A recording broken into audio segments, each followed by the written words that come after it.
So we have Elizabeth Berry-Kravis from Rush, we've heard from already. We have Toby Ferguson. We have Eugene Schneider, and a recent award winner. Congratulations. And Neil Schneider. No relations. Thank you. Yeah, we know. It is really, I mean, this is a dream team. I mean, to work with people like this on this stage, I am just so excited because, you know, for many, many years we worked in diagnosing patients, but there was never any hope of treatment. And now we're really at the cusp of treatment for so many of these conditions. And I couldn't ask for, you know, a better team to work with, and we work together in many different ways. And we thought it was a good opportunity just to ask, you know, each of you why you volunteer your time for n-Lorem, what it means to you, and what it means for your patients. Do you want to start, Neil? Yeah, well, that's a, I think, pretty easy answer after all we've heard in the last day.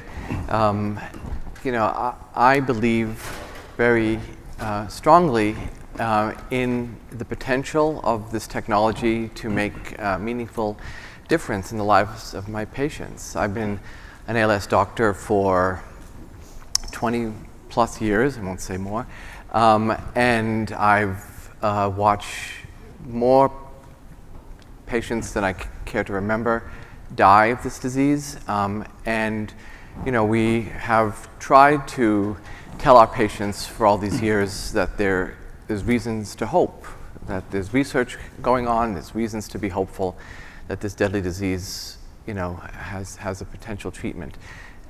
I never really believed it, frankly, until recently. And I think that, you know, I think finally, we're laying a glove on this disease. I'll say more in my talk, but, you know, n-Lorem provides an opportunity to bring this technology to bear on this population, and it's an opportunity that I certainly can't pass by. Gene? Yeah, I'll double click on technology. Of course, for me, this is a journey foundationally related to the technology that we're utilizing together. This really is what gave birth to the company that I love, that I've been with for a number of years. So for my day job, we're developing these therapeutics for larger groups of patients, and what didn't really feel satisfying to me as a clinician, as a pediatrician, is this notion of therapeutic orphans, and that's what actually drove me to the industry in the first place, is kind of this understanding, at least back in the days, children in general were therapeutic orphans. That was kind of a known, and that was accepted to be the reality. And that reality changed with regulators and drug developers aligning on some ways to incentivize and de-risk drug development in children, so that they're no longer therapeutic orphans. Drugs are actually tested and developed in children, and the evidence is gathered in children before it receives an approval and ability for pediatricians like myself to use these drugs in practice.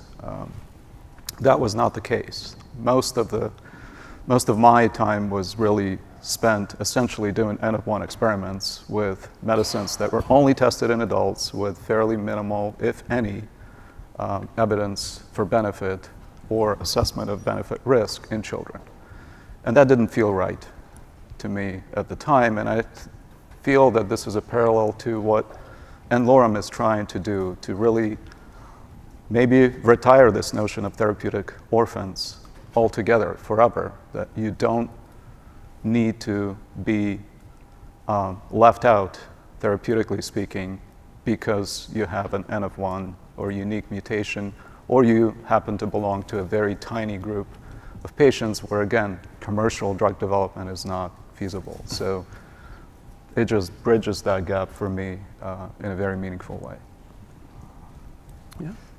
I think like Neil and Eugene, I mean, I got into this as I'm a lapsed academic. I was a neuromuscular neurologist in a past life, and came into drug development professionally and got the chance to participate in development of some really meaningful therapies and saw what this technology and this platform could do. And just conceptually that idea that you can take that technology and you can translate that to many different people and you can do it repeatedly, it's an opportunity you just can't pass up as a clinician or former clinician. And so really that opportunity to learn how you can take this opportunity and bring it to more people, even if it's rare populations or nano-rare populations, is incredibly meaningful. So it's a chance you just can't pass up. Then I'd say actually the community of n-Lorem and the ATTC is the chance to have a really vibrant discussion about how best to try to help people, and that's just incredibly meaningful. So I think I've been looking for this opportunity since I was in 7th grade, back in the 60s, when I told everyone that I wanted to understand how the brain worked, like when you were doing math, what was the brain doing? And then I went on and did research on, sort of neural signaling and connectivity, and went into pediatric neurology because it seemed like a complete black box. No one knew what was causing any of the disorders, and I thought, this is great, there's so much research on the brain, we're gonna solve these problems, and I'm gonna be part of it. And then I waited 30 years. And we didn't make that much progress. But now, suddenly we are making progress, and now people say to me, well, aren't you about ready to retire? And I say, are you kidding me? And let other people have the benefits of the thing that I've been waiting for 30 years? No.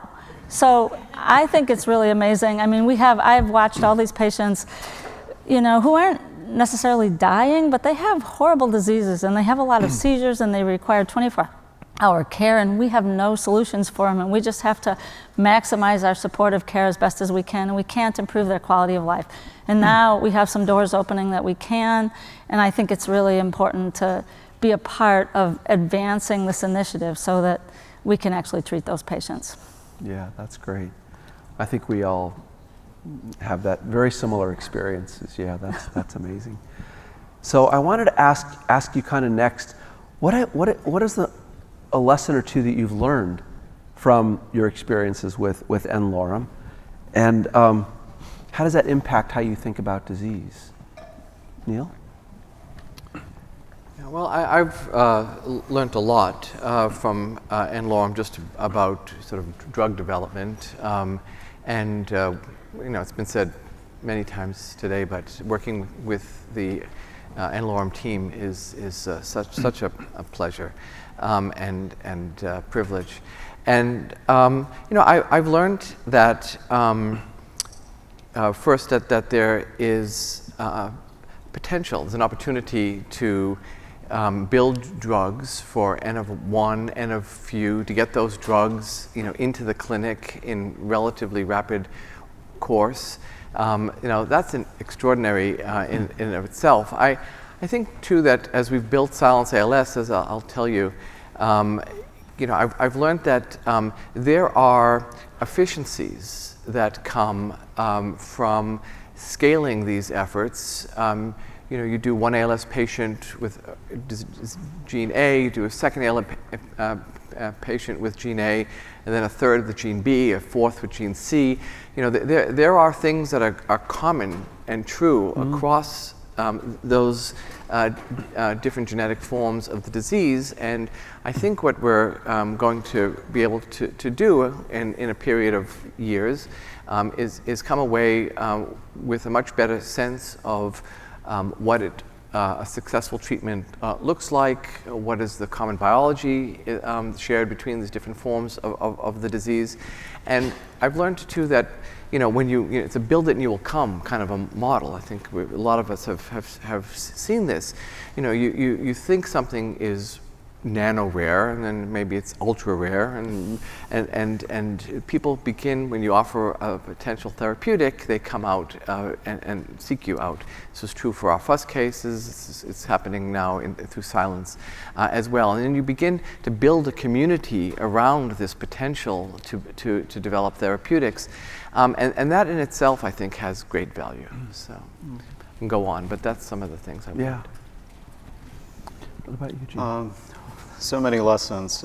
Probably need a much longer than 20 minutes to do that. But I'll try to, for me, I think what n-Lorem exemplifies is kind of the power of data, but the power of qualitative data. We, as drug developers, focus on numbers and scales and p-values, and as humans, we're driven by stories and by pictures and by visuals.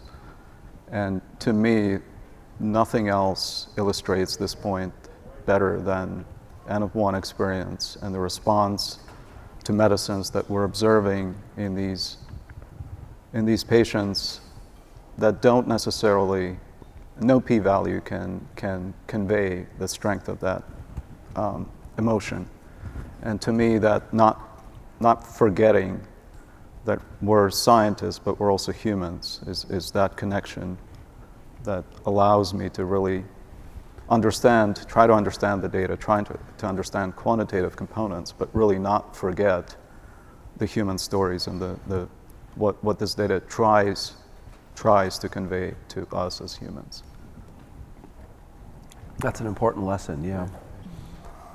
I mean, I reflect on in my life as a clinical neurologist and what I thought the possibilities that existed were for therapeutics.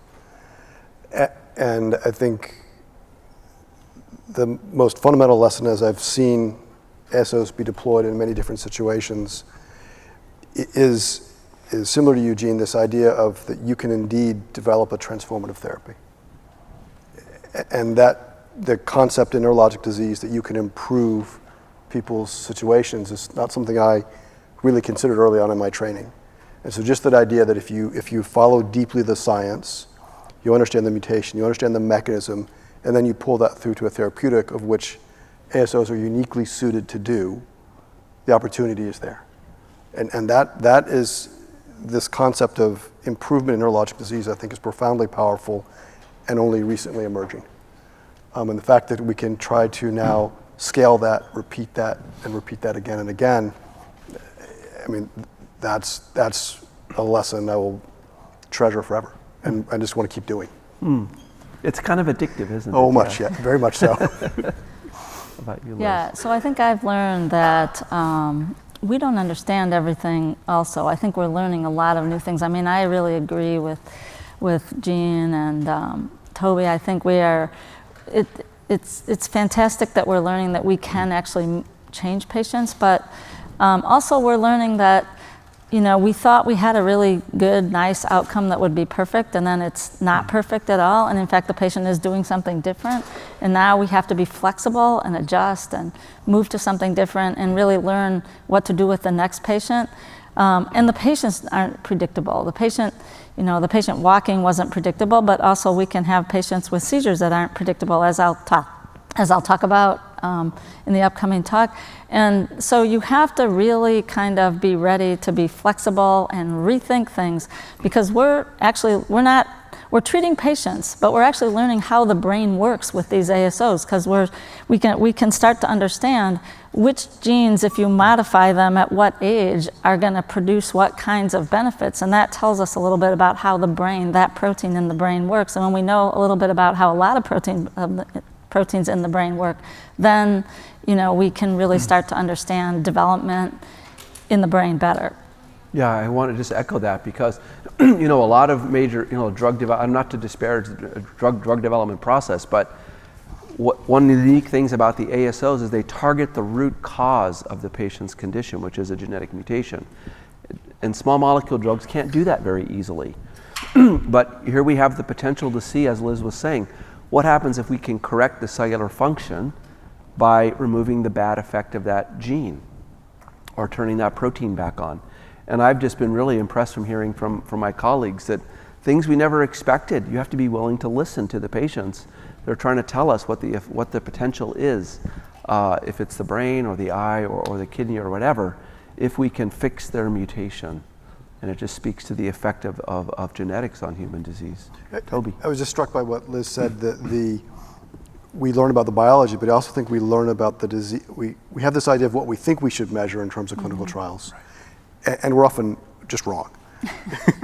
or our tools aren't particularly sensitive, And often when we use these ASOs, we actually learn what we actually should have measured. Right. Yes. And that's just a wonderful thing, because you're actually learning about the disease itself, the biology of the disease, how it progresses, and that's yet another, and then you can take that and apply it to the next group of patients. Right. I would say, though, another thing that I find very attractive about this is that with an ASO, you don't necessarily need to know the detailed downstream mechanisms, and you can attack the gene at its proximal route, and you know, over the next 10, 20 years, figure out the detailed mechanisms, right? And that is a huge, I think, advantage. You know, we don't know necessarily the mechanisms by which, you know, SOD1 mutations cause, you know, ALS, but, you know, tofersen works, and, you know, we'll work out the mechanisms in time. But that is an advantage, I think, that we have. It really turns drug development on its head, doesn't it? Yeah. We'll see if it works, and then we'll figure out why it worked. Yeah. Right. Yeah. We'll understand the basic molecular neurobiology based on treating patients, which is really a cool way of looking at it. Yeah. And another important thing for me as a drug developer, again, is this concept of proof of concept, proof of therapeutic benefit. Traditionally, we're thought, again, in drug development that you need a sizable study to establish that proof of concept, and then you move on to even a larger study to confirm that and kind of fully assess the kind of the benefit in a population, right? There is benefit. The drug development in genetic illnesses, especially using therapeutic approaches, in my mind really turns it around. You really don't need a large sample to prove a concept when you know exactly what the drug does, or at least where the drug targets, and where it doesn't target. But you could establish a proof of concept with a very, very small n, because the purity of that effect, as long as that sample size is really kind of as homogeneous as possible, genetically, phenotypically, et cetera, you could establish that proof of concept with a minimal sample size. And it could be as minimal as one patient.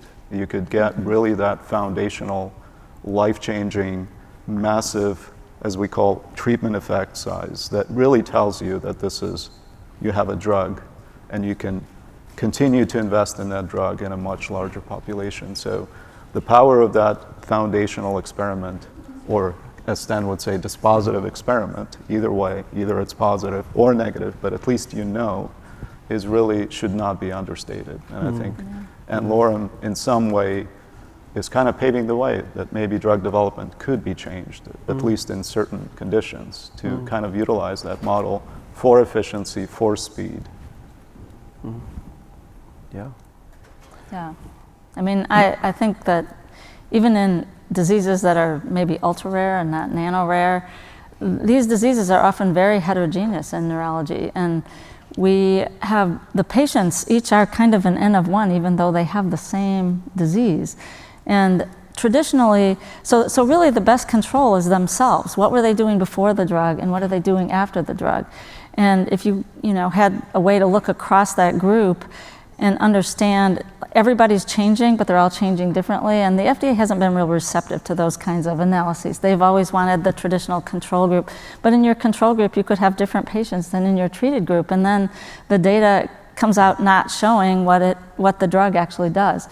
So I really like the whole concept of n-Lorem and the N of one process, because I think it will teach us how to go to the FDA and show them, hey, this patient as their own control can be a really valid way of showing a drug works.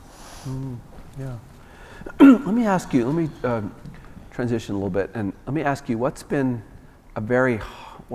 tough lesson you've learned, or what's been one of the hardest things you've faced in interacting with n-Lorem, whether it's a patient you weren't sure was going to benefit, or a difficult ethical issue you faced? Let me maybe start with you, Neil.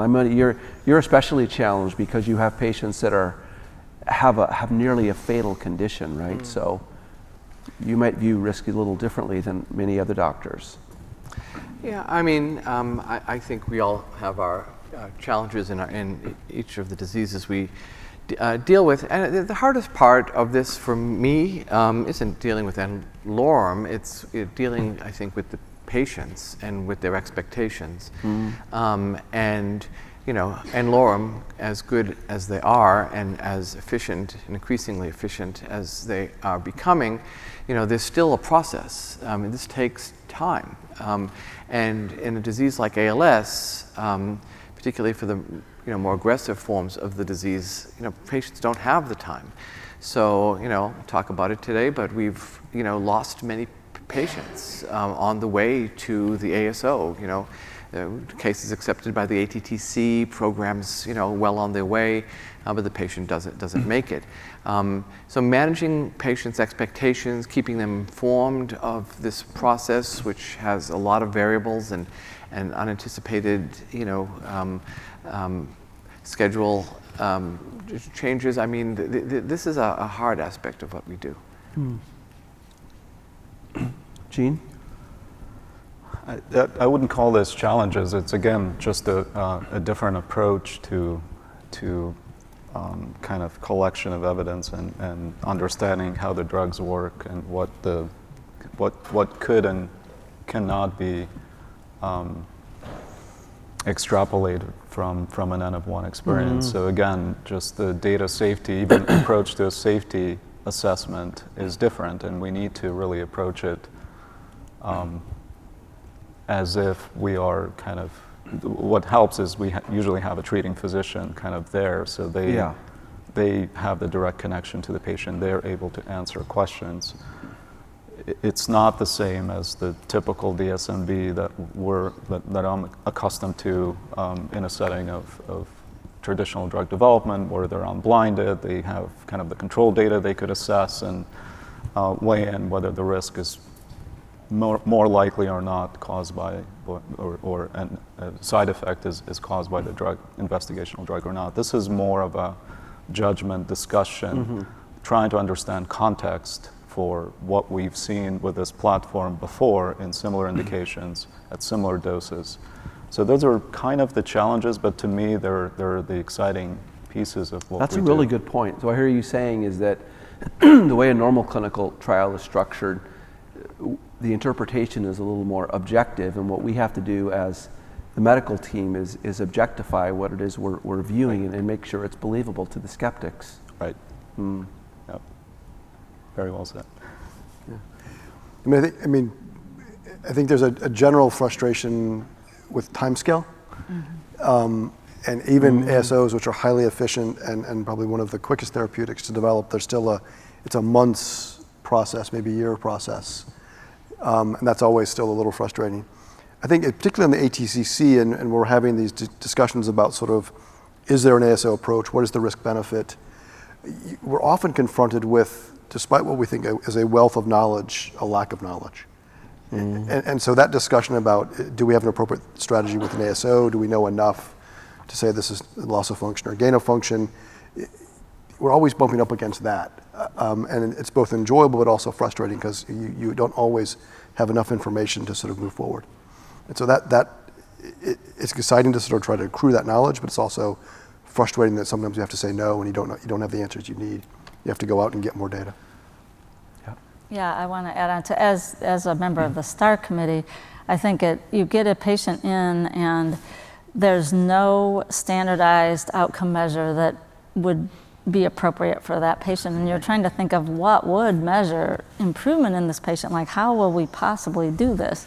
And then, people come up with novel ideas. Some of the clinicians have come in with really, really good ideas, but at the same time, like, you want to have something that's kind of accepted and standardized, so you have to do a mix of things. And I think that's been, a real challenge, is how do we match outcome measures that are made for the typical population to our very atypical populations, and how do we be creative enough to come up with things that will be meaningful to families, as well as convincing that there's, really an improvement. And then I think, in addition, managing expectations, because many people say, oh, we're going to correct the genetics and then basically it's going to be a cure. And it's, as Stan said, it's not going to be a cure. What we're looking for is a better quality of life, an improvement that will be clinically meaningful, but we don't know how much that can be. Like, we don't know how dramatic that can be. Point, yeah. What are you saying is a lot of times the outcome measure we have is in a typical clinical trial, we want to make sure it's fit for purpose. We know the top and the bottom, but with these individual patients, we're sometimes way off. And they surprise us. I think maybe I don't know if you want to mention anything about other trials you're involved with, but I think there's been a lot of surprises with ASOs and gene therapy, patients doing things we never expected they would start to do. Well, one example, again, sorry to bring it back to Spinraza, but one of the very first evidence, kind of strange things that we kept hearing was that the LP procedure is becoming more difficult because you need a nurse to hold the baby, where Those you darn didn't patients before. are getting stronger. And then you needed 2 nurses to hold the good baby before you could administer. So again, there is no scale that was used to measure that. But once you start hearing that more than once from several sites, there's something that in your mind begins to shift, and you think, how do we convey that? Back to kind of the qualitative data that you oftentimes are surprised or you're just not thinking about. Right. That's just one example that comes to mind. And at some point, that transitions from anecdote to evidence of therapeutic effect. Right. And trying to pull that connection through is really critical. Yeah. Then this is a good transition to ask, maybe kind of as we go out from this session, what's one thing you're most excited about? And let me start with you, Liz, and we'll work down that way. Well, I mean, I'm excited about just having therapeutics for my patients, potentially. I think sometimes it's frustrating. A family comes to see me and I'm their 5th neurologist and they have a mutation that I don't think is possibly targetable, and that's kind of very frustrating for them, that some people get to have mutations that are targetable and some people don't. But I look forward to a day when we actually have strategies for those loss of function mutations, especially like if they're heterozygous and we can upregulate the other gene, or many other things. But I think really the concept that we are figuring out the brain one patient at a time, and we will learn which genes are critical for development and which ones are something that you use every day for your daily synaptic function, and we'll be able to eventually categorize those and we'll know who can be best treated. To me, that's really, that's what I wanted to do in 7th grade, and now we're doing it. I mean, I think simply put, is repeating this. I mean, it's just, you as we said earlier, I mean, it's almost addictive. And so the idea that when someone comes to us, we can give options, we can think about things. Just doing that again, that's what I really care about. So like every new patient that gets treated, even if it's the same drug for another patient. Exactly. Maybe, Exactly. And I'm with you on that. I'm so excited when I hear the outcomes or the updates from the patients. And as we get sort of a broader body of work at n-Lorem, how we take one group of ASOs and they maybe apply to a few more patients, and sort of that ever expanding Watching that expanding universe. Yeah. Excellent. So getting rid of the therapeutic orphan notion in my lifetime would be, and that's really the what I think you're describing very eloquently. I'd love that to be part of it. I'm also excited about learning about how wrong we were about what's possible and what's not possible, whether it's neuroscience or anything else. Again, we have these dogmatic approaches to what's reversible, what's irreversible, without really understanding what that means at a molecular level. And to me, that's kind of silly, to put it mildly. And many things that we're seeing now are clearly, turning all of these notions upside down. Yeah, I mean, how many times have you heard from a patient? The last doctor I saw said this was hopeless. I should just go home and watch my child die or something like this. I mean, this is what we're dealing with, and we can bring that hope. Neil? Yeah, I mean, I'm excited about a lot of things, but I think we touched on it. I'm excited about the idea of scaling what we're doing, even within our ALS effort.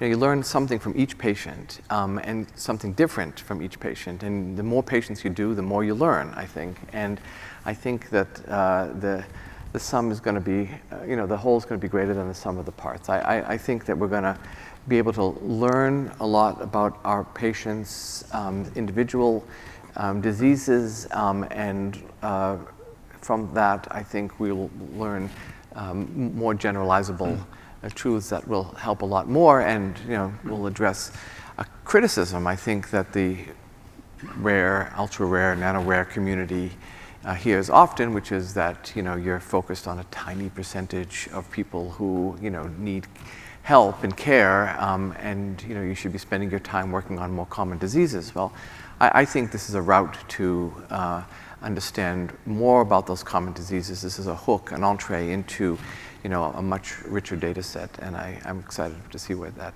goes. Fantastic. Great. Well, I want to thank you all for your amazing contributions to n-Lorem, and it's been an unbelievable experience working with each and every one of you, and I look forward to continuing that. Thank you. Thank you, Joe.